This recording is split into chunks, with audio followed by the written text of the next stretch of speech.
yang lu sampaikan melalui videonya kepada rakan-rakan seperjuangan. Baik urang cik lun, aduan lun. Bagi urang drone yang nak kelebihan, kemewahan, kekayaan,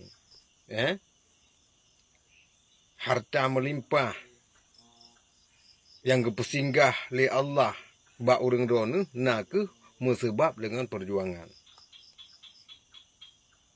Dengan na perjuangan yang dah ada pubut, dah pelutun yang kau likut, sehingga urang drone orangnya luka yang karena kelebihan rezeki ni bila Allah. Mesebab dengan perjuangan. Nah, di saat atanyan kena bersinggah li Allah bak urang drone, nyo payah nekalan kepada sejarah-sejarah rakan-rakan gedanyo yang na di tiap wilayah Bantigo Aceh, yang na di tiap sago Bantigo Aceh, payah nekalan ke rakan-rakan gedanyo yang hana terpuna. Kenapa kan? Awaknya pi awak perjuangan. Kekayaan yang bersinggah li Allah bak urang drone mesebab dengan perjuangan.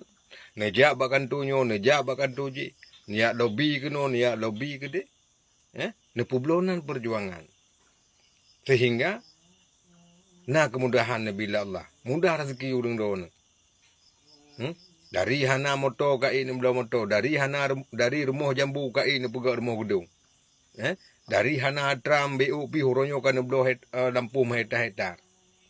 Orangnya kadang merasa lebih bagi urang drone. Cobalah nesicilkan baju tepo kepada urang-urang yang na dalam sago, yang na di tiap wilayah. Kenapa kan?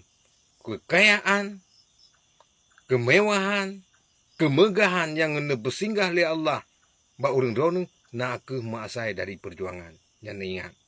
Kan ada penulang urang cik drone yang. Nampak?